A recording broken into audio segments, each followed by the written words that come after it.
We can do intervention all day long, and without prevention, we're still missing. We're not going to be creating holistic, sustainable change for our communities.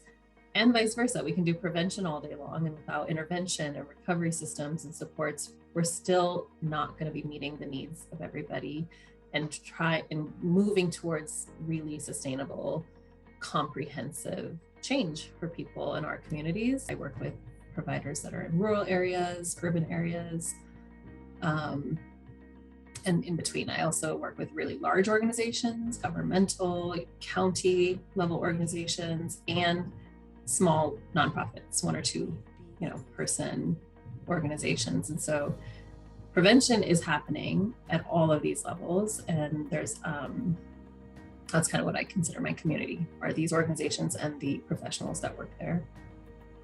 Policies or procedures that exist in organizations and how that supports prevention. It might look at strategic planning and helping, being a facilitator to help organizations come together and review what they're doing and how they're doing it, creating spaces for community learning, for prevention specialists to be learning together and from one another.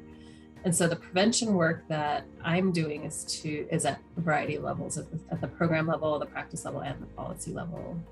Understanding that we don't do this alone, we do this together in service of the community, and appreciating the pieces that everybody's playing and the roles that everybody's playing in the benefit of the people we're serving, right? Like, we can't be everything to everybody. So understanding how to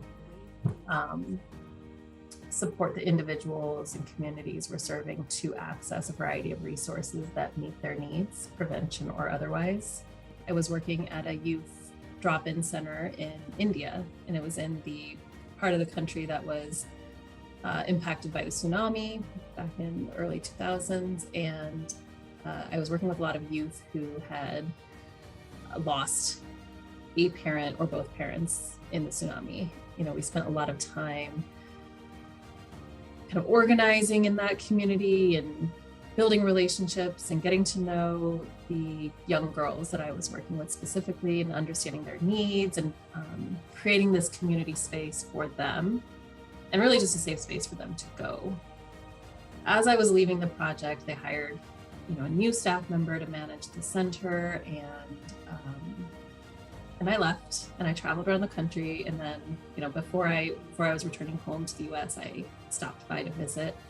And it turns out that staff member had been fired because the youth at the center had sort of taken it on as their own, had decided that this staff member was not representing the values that they wanted. I love that they took ownership, that they had, whatever had happened in the time that I had spent with them, they really came to own that center, feel like it was their own, and determine how it should be led.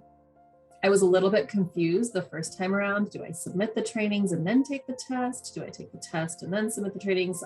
Some of that was a little difficult at the time that I went through it.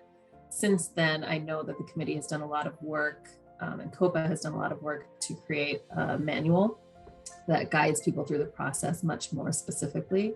Anytime I asked a question to either our TA provider through the OBH grant or to the committee manager directly, I got really quick responses and a lot of help to do it.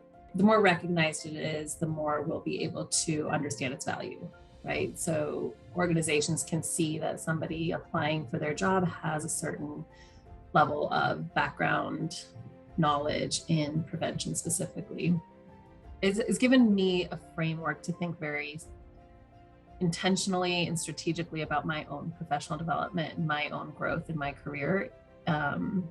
I always, even before the certification, right, like I've pieced together, I'm interested in this training and I'm interested in this opportunity, and I go and I learn, and I'm constantly gathering new ideas and new information. I would encourage them to really continue to build their skills in the work. I think a lot of times we do bring a lot of passion. If we can add that passion alongside, really strong ongoing professional development and ongoing capacity building, I think it'll be really incredible what we can offer